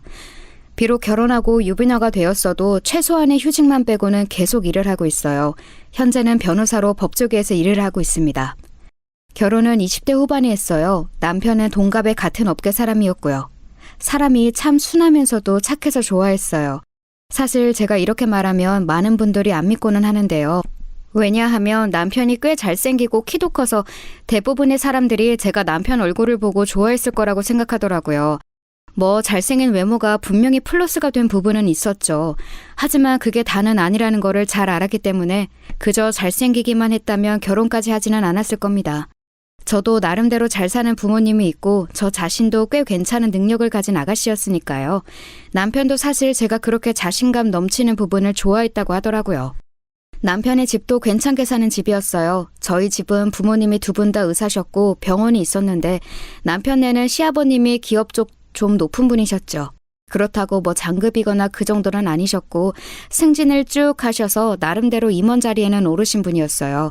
그런데 공기업이 메이저 공기업은 아니고 또 하위직에서 승진하셨던 터라 그렇게 소위 말하는 끝발이나 인맥이 좋은 타입의 임원은 아니셨던 거죠. 겉으로 보기에는 와 대단하다 하지만 실제로는 그냥 떨어지는 일 처리하기 바쁘셨던 직원에 가까운 임원이셨어요. 이걸 제가 왜 정확하게 아냐 하면 그 기업 일을 맡아서 해드렸던 로펌이 저희 회사였거든요. 이래저래 법정 소송 같은 게 걸려 있어서 그거 해결해 드리려고 거래를 했는데 당시에는 남편하고 사귀는 사이도 아니었고요. 그런데 자세히 회사 사정을 알고 나니까 시아버지가 그런 분이시더군요. 그때 일 처리가 잘 되어서 좋은 관계로 끝났고 로펌 차원에서는 쭉 계약도 이어졌지만 저는 이직하느라고 거길 나왔고요. 그런데 그 이후에 이직한 곳에서 남편을 만나게 된 거였고요. 저희 시댁에서 저를 참 많이 예뻐하셨답니다. 제가 그렇게 막 사근사근한 성격은 아니에요. 그런데 제가 일하는 모습을 직접 보셨던 시아버지께서는 우리 며느리가 아주 똑똑하고 딱 부러진다면서 저 같은 사람이 조직에 있으면 정말 무척 좋다고 칭찬을 많이 하셨었지요. 시아버지께서도 남편이 저를 며느리감이라고 데려왔을 때 많이 놀라셨지만 또 기쁘셨다고 하기도 하셨어요. 저도 물론 놀라기는 했었지만요. 남편은 밑으로 두 동생이 있었어요. 한 명은 남동생, 한 명은 여동생. 보통 시누이가 골치 아플 거라고 생각하고는 하는데 저희 시누이는 저하고 되게 쿵짝에 잘 맞는 사람이었어요. 시누이는 여성스럽거나 새침한 타입이 아니고 좀 호방하고 호쾌하다고 할까? 웃음소리도 크고 이런저런 궁리 없이 직설적으로 말하고 그 자리에서 감정 풀어버리는 타입이었거든요. 저보다 나이는 어려도 굉장히 호탕한 사람이라서 제가 무척 좋아하게 되었어요. 그래서 뭐 별다른 일이 없어도 시누이가 저의 직장 근처로 왔을 때 같이 커피 마시고 식사도 하고 제가 시누이의 직장 근처로 가면 같이 공연도 보고 그랬었죠. 시누이가 공연 제작 관련 일에 종사하고 있었거든요. 그래서인지 아주 오빠들 휘어잡는 카리스마도 대단했고요. 도리어 시동생이 좀 거슬리는 타입이었어요. 어릴 적에 시동생이 남편보다 공부를 더 잘했다고 하더라고요. 초등학교 때부터 고등학교 때까지 쭉 그랬대요. 남편은 그냥 중학교 때 평범하게 반에서 3등 안에 드는 모범생이었고 시동생은 전교에서 노는 우동생이었다고 하고요. 그러니 시동생은 특목고를 목표로 하다가 결국 외고로 진학해서 거기서도 공부를 잘해서 우수한 성적을 거뒀다고 들었어요. 그런데 그러다가 대학 시험에서 삐끗 실수를 해서 재수를 하게 되었던 거죠. 근데 재수를 해도 결과가 안 좋아서 결국 대학은 남편이 더 좋은 대학과 과를 나오게 된 거였고요. 시동생은 대학에 가서 공부를 정말 열심히 했지만 학점은 엄청나게 좋게 받고 계속 장학금을 받았는데도 취업도 굉장히 어렵게 했다더군요. 그렇게 열심히 공부한 학생이 만약 이과였다면 성격에 상관없이 좋은 곳에 취업을 했을지도 모르는데 안타깝게도 문과에 심지어 경영학과였거든요. 본인은 마케팅을 하고 싶어 했고요. 그런데 문제는 시동생이 사회성이 진짜 모자랐다는 거였어요. 시동생은 누구하고 얼굴 맞대고서 말하는 것도 힘들어했고 사교성은 아예 없었거든요. 마케팅 쪽은 많은 사람들 앞에 나가서 기획 설명하고 발표하는 것도 많은 직종인데 시동생이 그걸 할 수 있을 리가 없었죠. 그러니 본인이 아무리 공부를 열심히 했다고 해도 학점이 아무리 좋아도 취업이 제대로 될 리가 없었어요. 스펙을 열심히 쌓기는 했는데 마케팅은 주로 공모전을 보지만 공모전 쪽 아이디어도 딱히 반짝이는 타입은 아니라서 그냥 노력으로 쌓는 스펙만 많았고요. 결국은 마케팅이 아니라 그냥 일반 경영 쪽으로 중견기업에 취직하더군요. 나름대로는 돈도 많이 주고 괜찮다고 하는 기업이었어요. 보통 그래도 거기 다니면 아 거기? 라고 일부 사람들이 이름을 기억하는 정도의 기업이었으니까요. 나름 나쁘지 않았죠. 그런데 문제는 시동생이 그렇게 대학 때부터 남편보다 못 나가기 시작하면서부터 남편을 질투했다는 거였어요. 남편은 되게 온화하고 남이 어떻게 잘 나가나 못 나가나 이런 것에 아예 관심이 없는 사람이었거든요. 그냥 누가 뭐라고 해도 그러려니 하고 지나가는 타입이었고요. 그런데 시동생은 자기가 열심히 노력하는 만큼 남보다 뛰어나기를 바라는 편이었어요. 그런데 고등학교 때까지 자기보다 못하던 형이 대학부터는 비교하지 못할 정도로 잘 나가기 시작하니까 시동생은 질투가 날 수밖에 없었던 거였죠. 남편은 시동생이 뭐라고 하거나 말거나 아무 생각 없이 넘어가는 사람이었는데 결혼하려고 가족들끼리 모두 만난 날부터 저는 시동생이 거슬렸어요. 남편이나 여동생의 시누이가 저렇게 성격 좋은 사람들인데 어째서 시동생만 저런지 알 수가 없더라고요. 시부모님도 다들 좋은 분이셨는데 딱 시동생 하나만 무척 거슬리는 타입이었어요. 시동생은 남편한테만 그렇게 질투를 한 것도 아니었었죠.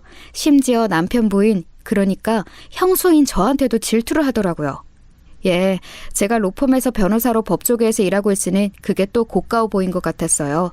나이는 남편하고 제가 동갑이니 시동생보다는 한 살 많았죠. 비슷한 나이에 저나 남편이나 훨씬 잘 나간다고 여겼는지 저한테도 아주 날카롭게 반응할 때가 많았어요. 제가 시부모님하고 저희 회사 이야기를 하고 있으면 인공지능으로 가장 먼저 일자리가 없어질 업종이 법조계라고 하면서 다른 직종으로 이직 알아봐야 하는 거 아니냐고 비웃을 때도 있었고 법조계라고 해도 뭐 판사처럼 변호사가 영향력을 미치는 건 아니냐고 할 때도 있었고 그랬어요. 말로 시동생 혼내는 건 솔직히 저한테 일도 아니긴 했죠. 그런데 대부분 시동생을 만나는 자리가 시부모님하고 같이 있는 자리였고 굳이 어른들 계신 곳에서 시동생하고 트러블 만들고 싶지는 않았어요. 시부모님도 못마땅했다며 들이받았겠지만 그것도 아니고 도리어 무척 좋은 분들이셨거든요. 며느리가 시부모님 인품이 좋다고 한다면 그건 틀림없이 좋은 거예요. 그 정도로 저희 시아버지하고 시어머니는 온화하고 다정한 분이셨거든요. 그래서 솔직히 저는 시동생이 결혼 못할 줄 알았어요. 처음 만난 사람하고 눈 마주치고 이야기도 제대로 못할 정도로 사회성이 떨어지는 남자가 심지어 외모도 별로였거든요. 남편은 키도 훤칠하고 사람이 번듯하고 의젓한 데가 있었는데 시동생은 아예 그런 면이 없는 사람이었어요. 왜소하고 마르고 키 작고 뭐 그런 건 상관없어요. 자기 관리 잘하는 사람들은 그마저도 자기 매력으로 승화시키는 남자들이 있으니까요. 그런데 그저 공부하고 뭐를 읽거나 보거나 하는 것에만 집착할 뿐이지 외모나 건강에 대한 자기 관리는 조금도 하지 않더라고요. 그렇다고 됨됨이가 온화하거나 반듯하기를 하나 그것도 아니고 운동은 전혀 하지 않아서 시간이 흐를수록 점점 더 거북목이 되어가는데 아랫배는 튀어나왔고요. 마른데도 아랫배가 나오는 체형이 그렇게 꼴보기 싫은 줄 그때 처음 알았어요. 그런데 저랑 남편이 결혼하고 나서 3년쯤 지났던 어느 날 시동생이 갑자기 결혼할 여자를 데리고 온다고 하더군요. 가족들이 다 같이 봤으면 좋겠다고 시동생이 요청했다기에 어쩐 일로 그런 생각을 다 했나 싶어서 남편하고 같이 바쁜 와중에도 시간을 냈어요. 시댁으로 와서 잠깐 차만 마시고 간다기에 그런가 보다 했죠. 시동생이 그 꼴에도 어떻게 신부감을 데려왔구나 우습기도 했고요. 와, 그런데 들어온 여자친구를 보니까 눈이 튀어나올 뻔했어요. 엄청나게 예쁜 미인이더라고요. 키는 거의 170 중반쯤 되는 것 같아서 심지어 시동생보다 한 4.5cm는 큰 것 같았고요. 구두 안 신고 맨발로 집안에 들어왔을 때 본 거니 거의 정확할 거예요. 게다가 거의 완벽하게 다듬어진 피부며 패션이며 보통 사람이 아니더군요. 제가 일하면서 일반인도 보고 연예인도 봤지만 분명히 연예계 쪽 관리를 받은 사람으로 보였어요. 그리고 충분히 그럴 만한 미모였죠. 눈은 크고 날씬하고 머리 길고 남자들이 거의 환장할 만한 외모더라고요. 시동생은 거의 그 여친한테 혼이 나간 것 같았어요. 제가 봐도 그러게 생기긴 했어요. 시동생은 예비동서에 비하면 정말 너무, 이런 말은 너무한지 모르겠지만 모자라 보였다고 해야 하나요? 예비동서 옆에는 잘생긴 배우가 서 있어야 할 것 같더라고요. 멋진 남배우 아니면 재벌 총수라든가 그 정도로 미인이었어요. 물론 예비동서 곁에 진짜 연예인 여배우가 서 있으면 또 어땠을지 모르겠는데 저희는 항상 연예인을 보는 게 아니잖아요. 일반인 기준으로 맞춰져 있는 눈에는 그 정도로 예뻐 보였던 거였죠. 그러니 시동생은 대체 어땠겠어요. 그리고 거기에 더해서 시동생이 어깨에 아주 힘이 잔뜩 들어간 게 보이더군요. 엄청난 미모의 아내감을 데려왔으니 거기에서부터 일단 저와 저희 남편한테 이겼다고 생각하는 게 눈에 보였어요. 솔직히 좀 웃기기는 했거든요. 아니 예비동서가 미인인 건 맞지만 그게 뭐라고 저희 부부한테 우월감을 느끼면서 웃으대는지 말이에요. 웃기잖아요. 이야기를 나누다 보니 예비동서는 미인대회 출신이더군요. 그렇다고 미스코리아급은 아니고 무슨 지방 쪽에도 미인대회가 있었나 봐요. 저는 그런 쪽에는 통 관심이 없어서 잘 몰랐는데 미스코리아가 아니어도 대단한 대회라면서 시동생이 거의 침을 튀겨가면서 열변을 토했어요. 미인대회 출신이건 아니건 이미 보이는 그대로 대단히 미인이던걸요. 그 스펙을 굳이 안다고 해서 달라질 건 없었지만 저나 남편이나 어쨌든 가족이 될 사람이니 열심히 칭찬하면서 장단을 맞춰주었습니다. 새로 만난 사람이 기분 좋아서 나쁠 건 없었으니까요. 예비동서는 전체적으로 새침하다는 인상이었어요. 별다른 말도 없이 그냥 고개만 까딱거리면서 앉아있더라고요. 보통 예비 며느리로 시댁 식구들 뵐 때는 좀 싹싹하게 웃기도 하고 사근사근하게 이야기도 하고 그렇지 않나요? 저도 그다지 사근거리는 성격은 아닙니다만 처음 시부모님하고 시동생, 시누이 볼 때는 제 사교성을 바닥부터 다 끌어내서 있는 힘을 다해 상냥하게 말했어요. 사실 평생 동안 같이 볼 사이인데 처음에는 서로 성의를 다하는 게 맞다고 생각하기도 하고요. 그런데 예비동서는 뭐랄까 누구나 자기 비위를 맞춰주는 게 익숙한 얼굴을 하고 있다고 할까요? 사실 그 정도 미인이면 주변을 둘러싼 남자들이 죄다 예비동서 비위를 맞추기는 했을 거예요. 당연하죠. 하지만 시댁 식구들까지 그럴 것을 기대하면 안 되는데 뭔가 착각하고 있는 것 같더라고요. 사실 저는 거기서부터 일단 좀 빈정이 상했었죠. 제가 빈정이 상하든 말든 일단 시동생이 하도 적극적이라서 결혼은 바로 빠르게 진행되었어요. 결혼식에서도 동서가 너무 예뻐서 마치 모델이 웨딩드레스 입은 것 같다면서 모두가 수군거렸죠.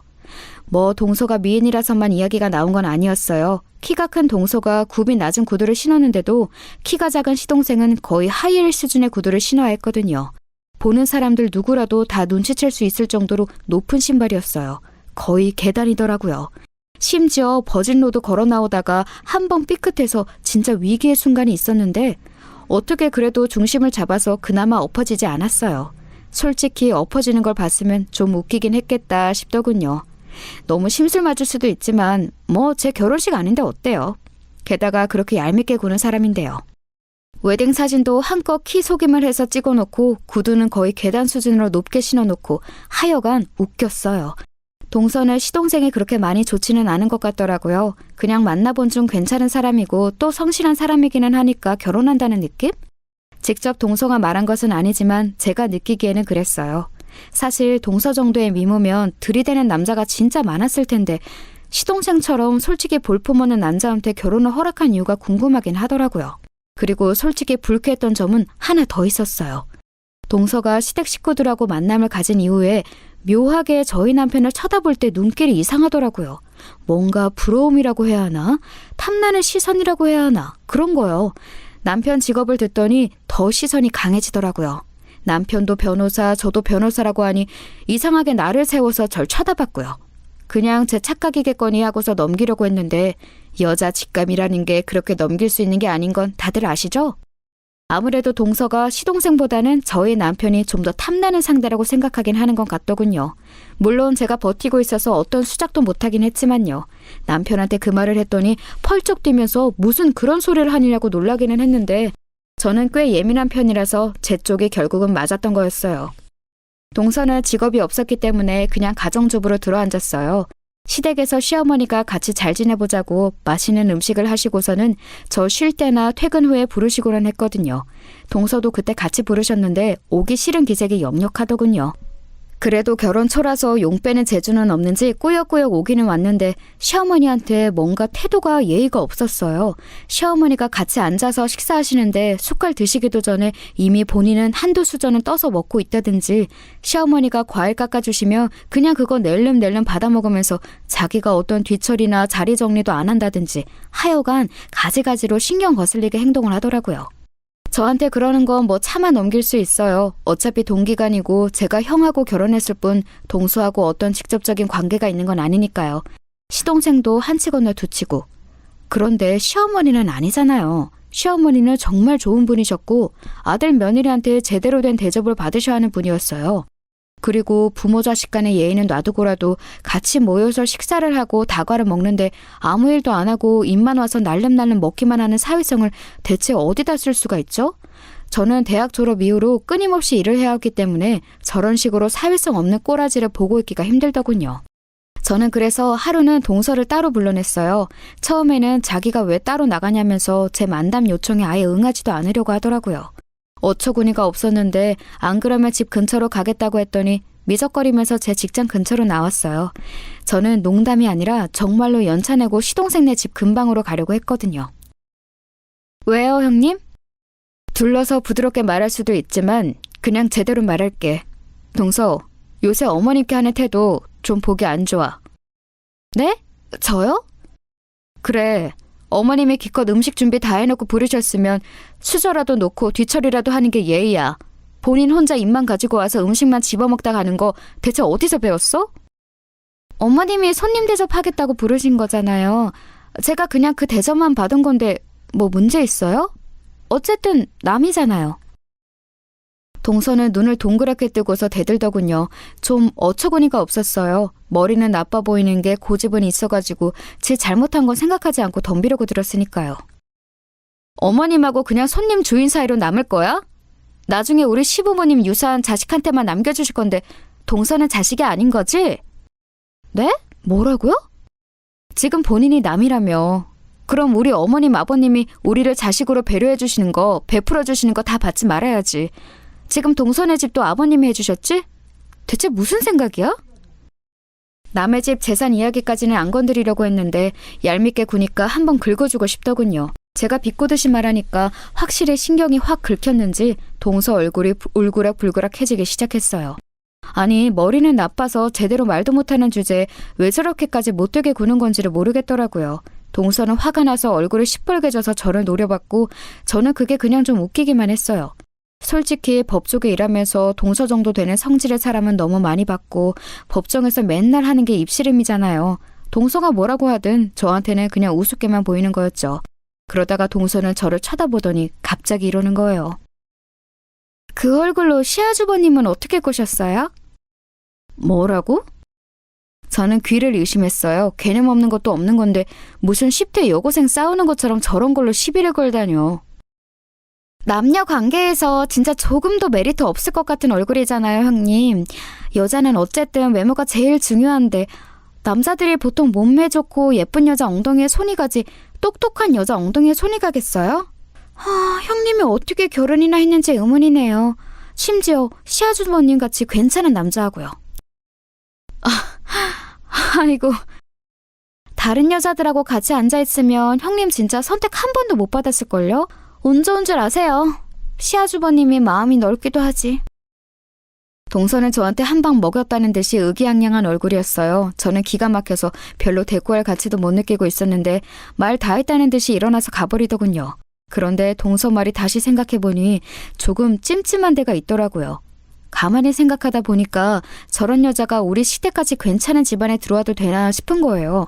저한테 어떻게든 엿을 먹이고 싶어하는 건 둘째치고라도 뭔가 뒤가 구린 느낌이 빡 드는 거였죠.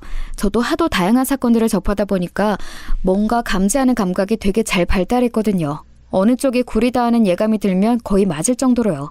그래서 저는 뭐 그리 정당한 방법은 아니었지만 흥신소를 이용하기로 했어요. 법적으로 완전히 불법은 아닌 정도엔 사무실을 아는 데가 있었거든요. 남의 사건 처리해주다 보면 피치 못하게 흥신소 이용이 불가피할 때도 있긴 하고 해서 아는 곳이었어요. 그곳 사장님이 저한테 동서 이야기를 이것저것 물어보다가 웃더라고요. 저는 어쩐지 이거 좀 쉬울 것 같은데요? 그렇죠. 아무래도 저도 그런 예감이 들긴 하는데 알아보고 일주일 내로 연락드릴 수 있을 것 같아요. 금방 해드릴게요. 심각한 사건도 거물이 얽힌 것도 아니라서 흥신소 사장님도 재미있다는 듯이 웃으시더군요. 그래서 저도 그냥 가볍게만 알아봐달라고 그냥 동서가 어떤 사람인지만 알고 싶다고 이야기를 해두었어요. 그리고 일주일 뒤 사장님한테 연락이 와서 만나게 되었죠. 사장님이 내민 봉투 속 자료들이 흥미로웠고 제가 예상했던 바하고 거의 비슷했어요. 어째 아주 예쁘더라니 미인대에 나가기 전에 바에서 일을 했더라고요. 보통 바는 아니었던 거죠? 그렇죠. 그래도 터치 안 된다고 하는 모던바, 토킹바 이런 것도 아니고 그냥 대놓고 2차 나가는 그런 곳이었어요. 대단한 여자던데 이미 20살 갓 되자마자 일 시작했던데요. 그 업계에서는 너무 유명해서 별로 조사할 필요도 없었어요. 사장님이 조사한 바에 따르면 동서는 지방광역시 유흥가에서 제일 유명한 업소에서 에이스였다고 하더군요. 이런 소리를 제 입으로 옮기는 것도 참 웃기긴 하네요. 업소녀들 사이에서 에이스라니. 아무튼 그래서 상당히 그 지방에서 유명한 여자였고 몸매도 좋고 미인이라서 미인대에 나가고 난 뒤에는 더 유명해졌다고 했어요. 원래 20 중반쯤 되면 벌써 유흥가 쪽에서는 퇴물 취급인데 미인 대회에 입상하면서 여전히 찾는 사람이 많았대요. 그런데 갑자기 딱 끊고 서울 간다고 사라졌다는 게 얼마 전이었고요. 그런데 더 웃긴 거 뭔지 아세요?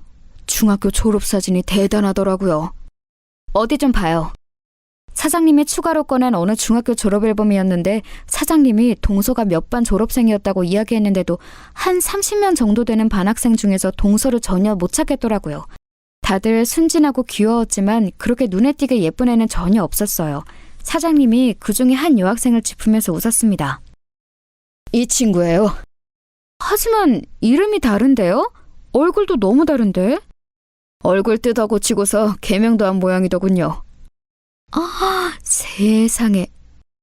자세히 보니까 얼굴이 남아있긴 남아있었어요. 코가 눌려서 약간 돼지상이라고 하는 그런 얼굴이었는데 콧대 세우고 눈 찢고 쌍꺼풀하고 뭐 얼굴형도 뭔가 한 모양이던데 제가 수술로는 잘 알지를 못해서 정확히는 알 수가 없었어요. 사장님이 뭔가 더 한참 이야기를 해주었는데 알아듣지도 못했고요. 얼굴이 정말 대격변을 했더라고요. 아주 미세한 인상 외에는 남아있는 게 없었고 이름까지 바꿔버려서 진짜 같은 사람이라고는 상상하기가 힘들었어요. 저도 아마 사장님이 말해주지 않았다면 전혀 몰랐을 사진이었죠. 고등학교 시절에 벌써 수술 여러 번 한 모양이던데 개명은 20 되었을 때 했나 봐요. 그래서 고등학교 앨범에는 원래 이름에 예뻐진 얼굴이 남아있더군요. 이런 사람이 한둘이 아니긴 하지만 굉장히 극단적인 케이스예요. 와, 이러고서 저희 시동생 낚아가지고 팔자 피려고 한 거였군요. 네, 그리고 이게 진짜 좀 특이하고 욕해서 죄송하지만 미친년 같은 부분인데요. 고등학교 때 사귀던 전 남친이 나중에 호스티스 되고서도 물주 노릇을 했더라고요. 아! 전 남친이 전 여친 몸 파는 거 보면서 돈 퍼부어준 거예요? 네, 일부러 아주 망하라고 작정하고 돈을 뜯어냈던 것 같습니다. 과정 보면 아주 미친년이에요. 사장님의 말에 따르면 동서는 호스티스 생활을 하면서 전 남친이 집착하는 동안 아주 효율적으로 돈을 빼먹었다고 하더군요. 술집에 나가는 전 여친을 보고 실망했던 전 남친을 꼬여내서 다른 남자하고 놀아나는 중에도 옆에서 지켜보게 하고 그러면서 또 입을 나불거려서 돈 없다며 돈 빌려달라고 해서 거액을 뜯어내고 그래서 제법 유복했던 전 남친 집이 휘청거릴 정도가 되어 결국 그 전 남친도 집에서 쫓겨났다고 했어요. 사장님이 그 전 남친 사진도 보여줬는데 어딘가 시동생하고 인상이 비슷한 게 어디 가서 호구 잡히기 딱 좋은 인상이더라고요. 그런데 그 말을 들으니 좀 걱정이 되더군요. 시동생은 꽤나 허술하고 덜 떨어진 인간인데 동서한테 휘말려서 간이고 쓸개고 다 빼줄 게 확실했거든요. 야근 척은 혼자 다 하지만 결국 세상 물정은 아무것도 모르는 인간이라서요. 저러다가 시댁에도 여파가 미치며 결국 저와 남편도 피해를 입는 건 가정사실이니 제가 걱정될 수밖에 없었죠. 하지만 일단은 그냥 조용히 있어 보기로 했습니다. 저희 집 문제도 아니고 일단 한 치 건너 두 치인 시동생네 일이었으니까요. 흥신소를 이용해서 뒷이야기를 캔 것도 가능하면 알리지 않고 지나가고 싶었죠. 그대로 동서가 조용히 살면 좋은 일이지만 분명히 아닐 것 같다는 확신도 있었어요. 그렇게 동서네하고 신경전 아닌 신경전을 벌인 이후 몇 달이 지났습니다. 시부모님도 그 사이에 동서가 너무 건방지게 굴고 시동생이 그걸 편들어주느라고 말도 안 되는 소리 짓거리는 걸 너무 많이 보셔서 정이 많이 떨어지신 것 같더라고요. 원래 시부모님이 굉장히 다정하고 좋은 분들이셨는데 동서한테는 버티실 수가 없는 것 같았습니다. 사실 저는 그걸 옆에서 지켜보면서 과연 과거가 더러웠던 여자는 티가 나는구나 싶기도 했어요. 아무리 보통 일반 사람처럼 행동하려고 해도 싼 티가 나더라고요. TV를 같이 보다가 예쁜 여자가 좀 노출이 심한 옷을 입고 나온 걸 보면서는 남자 꼬시려고 저런 걸 입고 나왔다든가, 저 여자 연예인 진짜 얼굴 다 갈아엎었다든가, 심지어 가슴 성형 몇 천만 원 들여서 한 거 다 알고 있다든가 하는 소리를 끝도 없이 늘어놓더군요.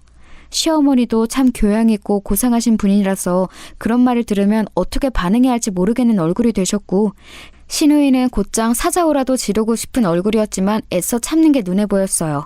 그럴 때 제가 가만히 보다가 슬쩍 찔러보기도 했었죠. 동서 참 성형에 대해서 잘하네? 해봤나 봐? 네? 아니 형님, 무슨 말씀을 그렇게 하세요? 진짜 예의 없이. 어머, 아니면 아니라고 하면 되지 왜 화를 내? 이상한 사람이네. 동서는 화들짝 놀라면서 불같이 화를 내는데 저는 왜 그러는진 모르겠다는 것처럼 어깨를 으쓱거리면서 반응했죠. 솔직히 수가 빤히 보여서 재미있기는 하더라고요. 꼭 그런 이야기만 하고 나면 여자는 외모가 다라느니 성형이라도 해서 예쁜 게 낫다느니 자연인보다는 성형 미인이 훨씬 값이 많이 나간다느니 하는 이상한 소리를 하고는 했었어요. 시누이는 그런 말을 들으면서 가재미 눈은 떴지만 제가 은근슬쩍 말려서 간신히 참고는 했었죠. 만약 그냥 두었으면 어지간히 동서하고 시누이하고 싸웠을 거예요. 하지만 동서는 사실 싸울 가치가 없는 사람이었기 때문에 시누이한테도 굳이 말대꾸 하지 말라고 제가 말렸었죠. 그런데 조용하게 지나갈 리가 없다는 제 예감이 사실이 된 날이 왔어요. 어느 날 시댁 식구들이 전부 모인 날이었는데 동서 얼굴하고 시동생 얼굴이 다 무척 어둡더라고요. 좀 둔한 편인 남편이 의아하다는 듯이 물을 정도였어요. 재수씨, 무슨 일 있어요? 별로 기분이 안 좋아 보이네. 말했다시피 동서는 희한할 정도로 저희 남편을 좋아했거든요. 남편이 그렇게 관심을 보이면서 묻자 동서는 금방 빵긋 웃으면서 고개를 도리질 치더군요. 어머 아니에요. 별일 아닌데 그냥 좀 신경을 거슬리는 게 있어서. 왜요? 뭐 부부 사이래요? 무슨 일 있으면 나한테 일러요. 혼내줄게요. 남편은 허허 웃으면서 그렇게 말했고 동서는 무슨 생각을 하는지 눈을 굴리더라고요. 그러더니 갑자기, 정말 갑자기 얼굴을 일그러뜨리면서 금방이라도 울 듯한 표정을 했어요. 그건 아니고요. 요즘 좀 이상한 사람이 쫓아다녀서요. 이상한 사람? 형, 진짜 이상한 남자가 하나 붙었어. 스토커인가 봐. 시동생은 아주 불안하다는 듯한 말투로 신경질적으로 말했습니다. 동서는 이상하게 가련한 척, 연약한 척을 하면서 남편한테 몸을 기울이고서는 애교 섞인 말투를 털어놓았죠. 그게 저 예전에 알던 사람인 것 같긴 한데요. 자꾸만 집 앞에서 기다리고 있고 우편함에 이상한 물건을 넣어놓고 무서워 죽겠어요. 며칠 전에는 지하주차장에서 기다리고 있더라고요. 아니 정말이에요? 야, 너는 남편이 되어가지고 그거 하나 처리 못해주고 뭐하냐? 이 사람 좀 겁이 많아서 시아주버님이 좀 도와주세요. 변호사시잖아요. 동서는 애절한 말투로 말하면서 살짝 눈가를 닦더군요. 에휴, 눈물도 안 나더만. 시동생은 동서가 그렇게 말하는 걸 듣고서는 얼굴이 시뻘개졌는데 눈치 없는 남편은 동서의 최선을 다한 아양도 알아차리지 못하고서 고개를 갸우뚱거리더라고요. 아니, 근데 남편이 있는데도 스토킹하는 놈이 있다고요? 완전 악질인데? 그러니까요. 진짜 무서워 죽겠어요. 도련님이 처리해 주셔야지. 도련님이 요새 주짓수 배운다면서요. 가서 목 졸라버려요. 그 말을 했더니 시동생 얼굴이 더 벌개지더라고요. 그때쯤 시동생이 자기가 주짓수 배운다고 근육 엄청나게 늘었다면서 자랑스러워하고 만날 때마다 그 소리를 했거든요. 솔직히 꼴 보기 싫었는데 그 말 꼬투리 잡혀서 아무 말도 못하는 걸 보니 고소하더군요. 동서는 제가 옆에서 시동생한테 꼽을 주거나 말거나 남편만 보고 있고 남편은 아무것도 모르고 이상한 놈이라면서 고개만 갸웃거리게 바쁘고. 그래서 말인데 주말 저녁쯤에 저희 집 오셔서 저녁 드시지 않을래요? 물론 형님도 같이요. 바쁘시면 안 오셔도 되지만. 그래? 난 안 바쁘고 우리 신랑은 바빠서 말이야. 여보, 이번 주에 또 공판 있댔지? 아유, 그렇지. 요새 밀물이야. 왜 이렇게 일이 많지? 그따위 일 뒤처리에 남편을 빌려줄 생각은 없어서 제가 남편을 얘기로 돌리자 단순한 남편은 곧장 일에 대해서 투덜거리기 시작했어요. 단숨에 화제가 돌아가 버린 동서는 분해서 그런지 얼굴이 벌개지더군요. 그런데 그때 아파트 현관 바깥에서 뭔가 소리가 들려왔어요. 같이 둘러앉은 시부모님, 동선에 저희 부부까지 다 멈칫하고 돌아볼 정도의 소리였죠. 어떤 남자가 열어달라고 외치고 있었어요. 뭐야? 누구야? 저기 그 스토커 아니야? 세상에, 그 인간이 시댁까지 쫓아왔다고? 세상에, 끔찍해라! 저도 순간 아연하더라고요. 아니, 아무리 스토커라고는 해도 자택도 아니고 시댁까지 쫓아오다니 쉽지 않은 일이잖아요. 저런 놈이 혹시 흉기라도 들고 있으면 어쩌나 겁이 덜컥 나더군요. 저도 평소 겁이 많은 성격은 아닌데 워낙 흉흉한 사건도 많고 하니까요. 남편도 그런 생각이 들었는지 은근슬쩍 일어나서 식탁 의자를 들었고요. 뭐 흉기 가진 미친놈하고 상대하기엔 의자가 좋은 선택이긴 하죠. 일단 다들 긴장한 채로 시동생이 일어나서 나가 문을 열었어요. 그런데 거기 정말로 남자가 한 명 서 있었는데 제가 봤던 얼굴이더라고요. 그 흥신소 사장님이 보여줬던 사진 속 남자, 동서의 전 남친이자 전 손님이었던 그 남자요. 재미 좋아? 나 버리고 재미 좋냐고. 왜 이러시는 거예요? 저 남자 전 몰라요. 모르는 남자인데 저러는 거예요. 동선은 그렇게 말하면서 남편 뒤로 숨더라고요. 남편 셔츠 잡고 뒤에 착 붙어서 숨지만 않았어도 제가 참았을 텐데 그 꼬라지를 보니까 저 화상을 우리 시댁에서 치우지 않으면 제가 평생 속이 터지겠구나 그런 확신이 들었어요. 그리고 저는 저 여자를 치울 방법도 알고 있었죠. 너 내 여친이었잖아. 내가 너한테 돈을 얼마나 드렸는데. 어머나, 돈을 드려요? 그게 무슨 소리람? 남자는 척 보기에도 이미 눈이 시뻘개져서 제정신이 아니더라고요. 저 상태인 남자한테는 몇 마디씩만 던져서 등을 밀어주면 저절로 자살골을 넣게 되어 있었죠. 남자는 제가 있는 쪽으로 눈을 돌리더니 제가 말을 들어줄 것 같았는지 얼른 말했어요. 돈 정말 많이 드렸어요. 저 여자 사랑합니다. 무슨 꼴을 해도 사랑해요. 무슨 꼴이라니? 우리 동서가 어때서요? 결혼도 했는데? 결혼을 해도 술집에 나가도 사랑한다고요. 네? 술집요? 저는 놀란 척하면서 슬쩍 동서 쪽을 봤어요. 동서 얼굴이 곧 악귀처럼 변하더니 시뻘개져서 악을 쓰더라고요. 형님, 조용히 해요. 저 새끼 말 하나도 들을 거 없어요. 그냥 정신병자예요. 헛소리라고요. 동서, 그동안 당한 게 많았나 봐. 오래된 사이야?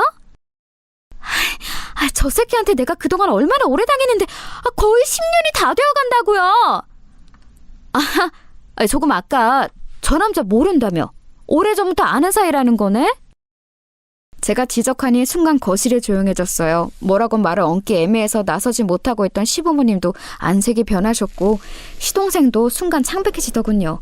동서는 자기가 잘못 말했다는 사실을 깨달았는지 급격하게 말을 더듬기 시작했어요. 그게 아니라요. 그러니까 오래전부터 저를 괴롭혔다는 거죠. 모르는 남자라고 했잖아. 개인적으로 모르는 사이라고요. 그게 무슨 소리야. 너 개명했잖아. 개명 전 이름 난 아는데 불러줘? 너 고등학교 때 나랑 사귀고서 졸업한 후에는 술집 나갔잖아. 술집에서도 내가 제일 큰 손으로 너한테 고객이었는데 이런 식으로 나 버리고서 다른 남자 만나 결혼해도 돼? 남자는 울면서 소리를 질렀어요. 술집 다니면서 오입질하는 놈인데 나름대로 순정은 순정인진 모양이더라고요. 전 술집 호스티스와 그 고객님 사이의 다툼을 시댁 거실에서 보게 되는 상황이라니 너무 예상하지 못했던 터라 어처구니가 없었어요. 남편도 당황스러운지 저한테 조그만 목소리로 속삭이더라고요. 무슨 일인지 당신은 알겠어? 나야 누구보다 잘 알지. 나중에 이야기해줄게. 말 잘 듣는 남편은 알겠다면서 얌전히 고개를 끄덕였습니다. 그리고 뒤에서는 술집 이야기를 듣고 시어머니가 그대로 넘어가시더라고요. 시아버지가 급하게 잡아서 부축하셨는데 시동생이고 동서고 아무도 신경을 안 써서 저하고 남편이 같이 부축해서 방으로 모셔다 드렸어요. 물론 그 와중에도 너무 재미있는 바깥 상황에서 귀가 떨어지질 않았죠. 남편 역시도 시어머니를 걱정하면서도 한편으로는 동서와 그 남자 싸움에서 신경을 뗄 수 없는 게 느껴지더라고요. 이런 게 어디 있어. 내가 너하고 술 마시고 2차 나가려고 돈을 얼마나 썼는데 너 성형수술 하라고 돈도 내가 다 대줬잖아. 고등학교 때 만나서 그때 다 수술했잖아. 너 근데 어떻게 팔자 피겠다고 다른 남자랑 만나서 여기서 이러고 있어? 좀 닥치라고! 네가 이런 식으로 하는데 내가 어떤 여자가 붙어있어, 이 쫌생아! 결국 성질이 나버린 동서가 빽소리를 지르는 게 들려왔어요. 오, 드디어 폭발하는구나 싶어서 저는 속으로 흥미진진해서 어쩔 줄을 몰랐죠. 원래도 동서가 자기 성질 못 이기고 말실수하는 경우가 참 많았는데 이번에도 자기 성격을 못 이기더라고요. 그 말에 드는 남편 눈이 커지면서 저한테 뭔가 말을 하려는데 저는 손가락을 입에 대고 조용히 하라고 했죠. 더 자세히 들어야 하니까요. 시아버지도 화는 나는데 이 상황 자체가 너무 어처구니가 없으신지 아무 말씀이 없으셨어요. 너 그렇게 술집에서 에이스로 일하는 동안 네 매출 내가 다 올려줬잖아. 내 덕분에 에이스였던 거면서. 이 멍청이가. 야, 네가 무슨 다 올려줘? 내 손님이 얼마나 많았는데. 너 맨날 와서 징징대면서 돈도 안 써서 마담 언니가 너 얼마나 싫어했는지 알아? 진짜 대화 흘러가는 꼬라지가 가관이더라고요. 그나마 오늘은 신우이가 없어서 중간에 벼락까지 화를 낼 사람이 없어 다행이었죠. 저는 슬쩍 나가서 시동생 안색이 어떤가를 살펴봤어요. 현관문 근처에 선 채로 시동생은 얼굴이 시퍼래져 있더라고요. 동서는 악을 쓰면서 남자하고 사태질하면서 싸우고 남자는 동서가 미는데도 안 쫓겨나려고 현관문에 몸을 끼운 채로 울 것 같은 표정으로 소리를 지르고 있었고요. 시댁 아파트 라인에 소문 다 났겠네 싶어서 제가 끼어들어야 하나 어째야 하나 고민이 되던 때에 마침내 시동생이 입을 열었어요. 술집 여자였구나. 여보, 그런 거 아니에요. 그런 게 아니라 내 말 좀 들어봐요. 저 이상한 스토커 말만 듣지 말고. 지금 그렇게 다 직접 말해놓고 나더러 뭘 믿으라는 거야? 시동생은 그야말로 곧장 쓰러질 것 같은 얼굴이었어요. 뭐 인생에 이룬 가장 큰 업적이 동서와의 결혼이었던 것처럼 굴었으니 어찌 보면 당연하기도 했죠. 그래서 그렇게 술도 잘 마셨고 나 꼬시기도 잘 꼬셨구나. 난 정말 당신이 타고난 여우인 줄 알았어. 그게 아니라 술집에서 아주 단련한 거였구나. 여보, 그게 아니라니까. 결국 설득하기 힘들었는지 동서는 눈물 작전으로 나가기로 했던 것 같아요. 동서는 아끼처럼 소리를 지르던 얼굴에서 갑자기 울며 처연해진 얼굴로 돌변해서 눈물을 죽죽 흘리기 시작했죠. 여보, 내가 술집 나갔던 건 맞아요. 하지만 그건 정말 사정이 있어서 내가 얼마나 불행하게 살았는지 알아요? 나 정말 힘들었다고요. 뭐가 힘들어? 너 고등학교 때 얼굴 다 갈아엎고 부모님이 그 돈 다 대줬잖아.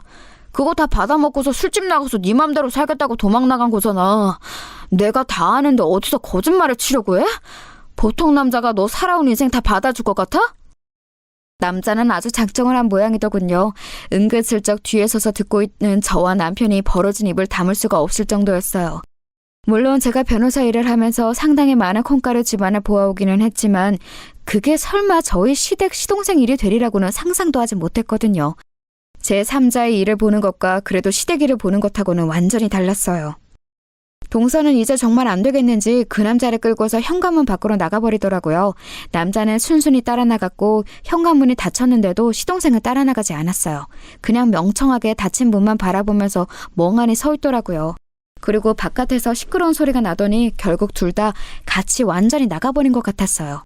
시아버지도 저희 부부도 시동생도 무슨 말을 해야 할지는 몰라서 멀뚱하게 서로를 바라보고만 서 있었죠. 그러던 끝에 시아버지가 참담한 얼굴로 물어보셨어요. 너는 몰랐던 거지? 네, 아버지. 시동생은 곧 울 것 같은 얼굴이더군요. 저와 남편은 얼른 눈인사만 하고서 가방하고 옷을 챙겨서 시댁을 빠져나왔어요. 이제 시부모님하고 시동생이 해결해야 할 문제인 것 같더라고요. 나와서 차에 타고 집에 가면서 남편이 물어봤어요. 당신은 알고 있었어? 눈치가 뭔가 아는 것 같던데. 이번에는 그래도 어쩐 일로 눈치가 있네? 응, 알고 있었어. 아니, 어디까지? 그리고 어떻게 하다 알게 된 거야? 뭐, 어쩌다 보니 알게 되었지. 그리고 그냥 술집만 나간 것도 아니고 사연이 아주 다양하던걸. 저는 흥신소를 통해 알아냈던 일을 전부 남편한테 말해주었어요. 남편은 처음에는 침착하게 듣다가 결국에는 경악한 표정이 되었죠. 뭐 얼굴 갈아엎고 개명하고 술집 여자 되었다가 미인 대회까지 나가서 팔자 고치려고 결혼한 사람이 재수씨라는데 누가 경악하지 않겠어요. 남편은 그야말로 놀란 얼굴이 되어서 한숨을 쉬었죠. 그놈 순진해가지고 아무것도 모르는 게 어쩌다가 그래도 결혼 상대는 잘 골라왔네 싶더니만 역시나. 뭐? 결혼 상대를 잘 고른 것 같았어? 사람 볼 줄 모르네. 그 정도면 괜찮지 뭐, 사근사근하고. 근데 그런 과거가 있으면 이제 완전히 이야기가 달라지지만.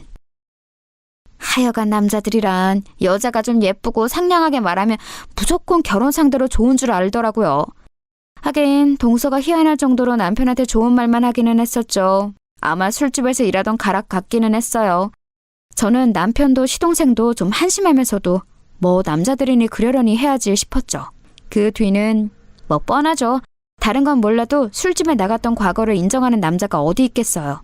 게다가 시동생은 미인대회 출신 미인을 아내로 맞이해서 자기가 우리보다 더 우월해졌다는 자신감에 취해 있었는데 사실은 그 미인이 술집 출신이라고 하니까 완전히 자존심이 구겨져 버린 거였죠. 시동생은 정말 칼같이 이혼 통보를 했고 동서가 들러붙었지만 결국은 돈을 좀 받고서 떨어져 나가버린 모양이더군요.